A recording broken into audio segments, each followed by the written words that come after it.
नमस्कार, मैं हूँ doctor Vaishali Chauhan, senior gynaecologist and obstetrician, laparoscopic surgeon working since more than 25 years.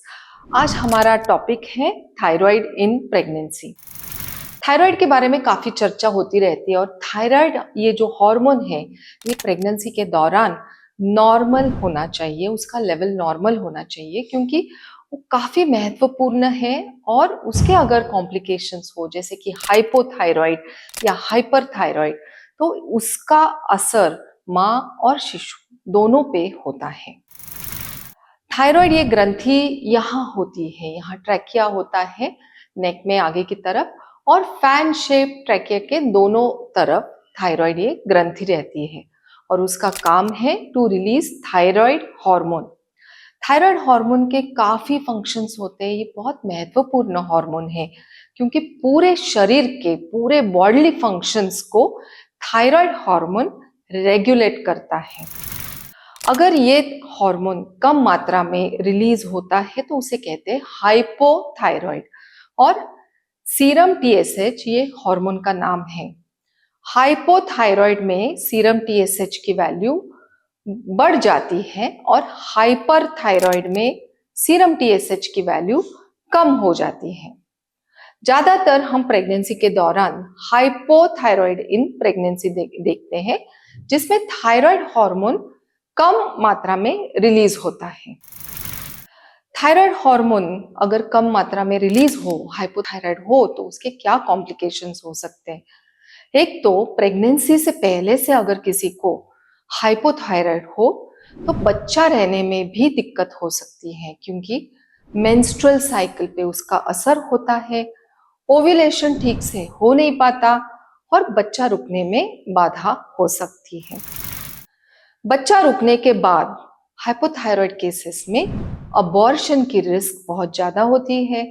कभी कभी वक्त से पहले डिलीवरी होती है जिसे प्री मैच्योर डिलीवरी कहते हैं।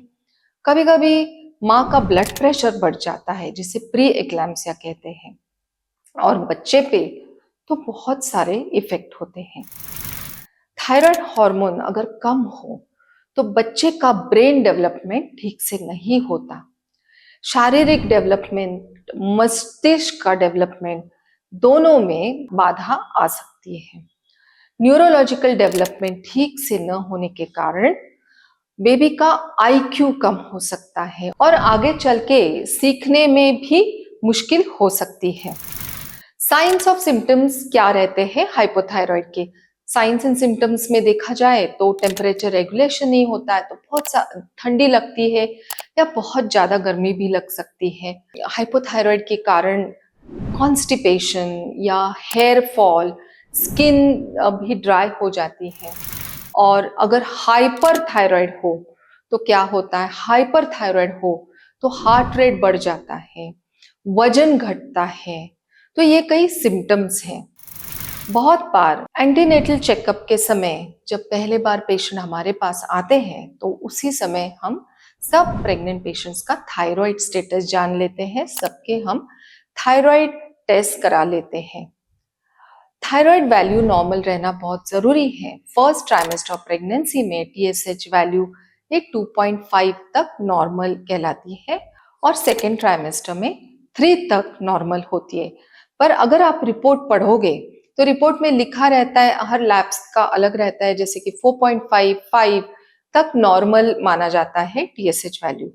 बट ये नॉन प्रेग्नेंट पेशेंट्स के लिए है। प्रेगनेंसी के लिए एज पर guidelines 2.5 in first trimester and 3 in second and third trimester ये नॉर्मल होता है। अगर हाइपोथायराइड डिटेक्ट हो जाता है तो उसके लिए कौन से टेस्ट हम करते हैं, जैसे मैंने कहा सीरम T3, T4, टीएसएच, और कभी कभी ऑटो इम्यून थायराइड भी हो सकता है जिसके लिए हम टीपीओ एंटीबॉडीज करते हैं। अगर वो पॉजिटिव आया तो वी इन्वॉल्व एंडोक्राइनोलॉजिस्ट यानी स्पेशलिस्ट जो एंडोक्राइन के स्पेशलिस्ट रहते हैं। अगर किसी का हाइपोथायराइड डिटेक्ट होता है तो उसका क्या इलाज है, तो थायराइड नाम की टैबलेट है थायरोक्सिन, यू कैन गेट एल्ट्रोक्सिन, थायरोनॉम, ये अलग अलग नाम होते हैं। कभी कभी 25 माइक्रोग्राम या 50 माइक्रोग्राम, इससे हम शुरुआत करते हैं।